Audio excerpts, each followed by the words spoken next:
14 times anime took completely boring subjects and made them exciting. One of the most amazing things about anime is the genre's uncanny ability to make even the most mundane subjects interesting.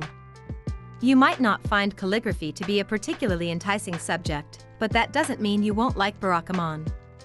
Even if you haven't looked at a bike since you were 6, Yowamushi Pedal can get you hyped on life behind handlebars. When anime takes a boring subject and makes it interesting, it's almost always because that subject provides a lens through which to view the characters. Many of these shows have complex, well-developed casts who would hold viewers' interest even if the show were about watching paint dry.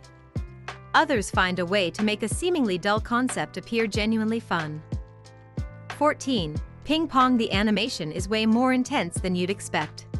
Makoto Tsukamoto and Yutaka Hoshino, aka Smile and PCO, are ping pong players on the road to professional stardom. On the surface, the show sounds like any other sports anime, only with a boring sport, but there are a few things that make Ping Pong the animation interesting. The real meat of the show comes from the endearing characters, and Ping Pong is used to drive emotional growth. PCO, an arrogant teenager, believes that he's unbeatable. When he loses to someone who he thought was beneath him, he's forced to relinquish his narcissism and rebuild his identity from the ground up, coming back stronger and more emotionally mature. Besides all the touchy-feely stuff, viewers actually get to see the strategy behind ping pong, which strips the sport of its tedium. The show also boasts a unique art style, off-putting to some, but a welcome change for those who are tired of the bug-eyed anime status quo. 13. Hikaru no Go is way spookier than the average board game night. Hikaru no Go focuses on Go, an abstract strategy board game that's been around for thousands of years, as its primary subject. Like a lot of competitive board games, Go isn't inherently exciting to watch. What makes Hikaru no Go interesting is the show's inclusion of the supernatural. 12-year-old Hikaru Shindu isn't just playing Go for his own gratification. He's also doing it so that the ghost possessing him can fulfill an unrequited desire from his former life.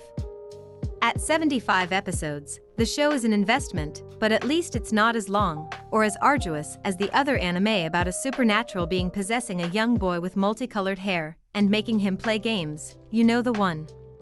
Despite the hefty length, it's absolutely worth your time. 12. The Great Passage shows the fun side of dictionary creation. Unless you majored in linguistics or library science, dictionaries probably aren't something you inherently find interesting. The Great Passage is about two men who are trying to create a dictionary before one of them retires. Sure, you'll get more information about how a dictionary is made than you ever thought you wanted, but you'll also get insight into an unusual character, Mitsuya Majin. Mitsuya's personality is incompatible with the working world of Japan. He's socially awkward to the point where he can barely hold a conversation, and he has few marketable skills. What he does have is a burning passion for the written word, which he pours into the dictionary project. Working on a task that engages his offbeat sensibilities allows him to open up and form genuine human connections.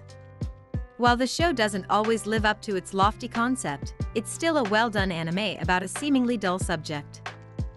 11. Yowamushi Pedal makes cycling cool again. Cycling is an interesting topic for people who bike.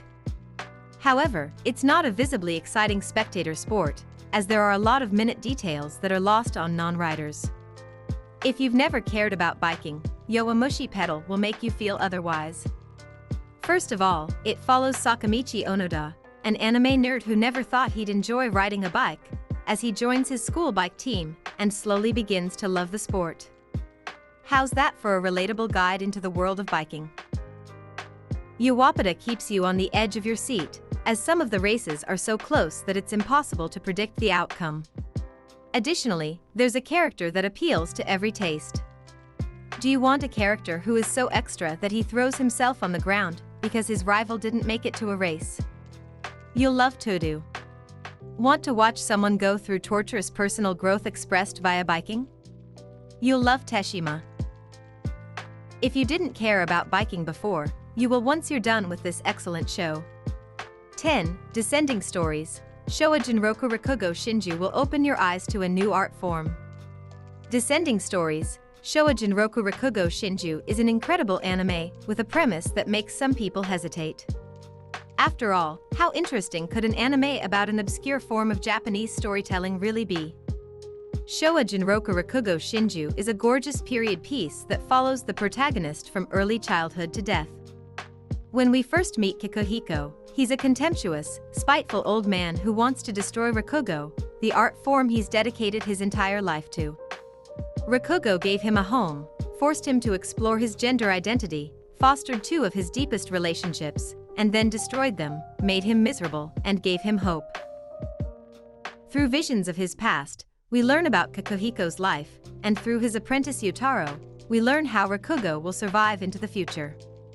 Rakugo might seem boring on the outset, but the show compels many people to go see the art form in real life. 9. Princess Tutu is the best kind of insane. Magical girls are definitely not for everyone, and Princess Tutu has most likely been ignored by many based on principle alone. It looks like a sickeningly sweet tale about a girl attending ballet school, and also fighting evil with ballet, but it's so much more than that. Princess Tutu tells the story of ballet student Ahira's journey to collect the shards of Prince Mythos' shattered heart, which was destroyed after he sealed away an evil raven. To complicate matters, Ahiru is actually a duck who was transformed into a human to complete this task, and to amuse a mysterious metatextual author named Drosselmeyer, who controls the actions of everyone in the cast. By the end of the show, Ahiru and her classmate Fakir are fighting Drosselmeyer for control of their own destinies. The fairy tale imagery, breathtaking musical score, and elaborate dance sequences work together to bring this fascinating story to life. 8. Clean Freak, Aoyama-kun makes chores seem fun. Clean Freak, Aoyama-kun is one of the weirdest shows to come out of 2017. Its premise, a main character who is really into cleaning, but also plays soccer, which is inherently dirty, is so dull that it almost seems fake. While the premise made a lot of anime fans pass up on this show, it's surprisingly charming. Aoyama's cleaning habit sometimes seems more like a mental illness than a quirk, but this doesn't stop the majority of his classmates from absolutely adoring him. Sure, his obsession with cleanliness can be debilitating, forcing him to spend hours scrubbing the locker room instead of attending practice. It's unexpected but heartwarming. It's also hysterically funny.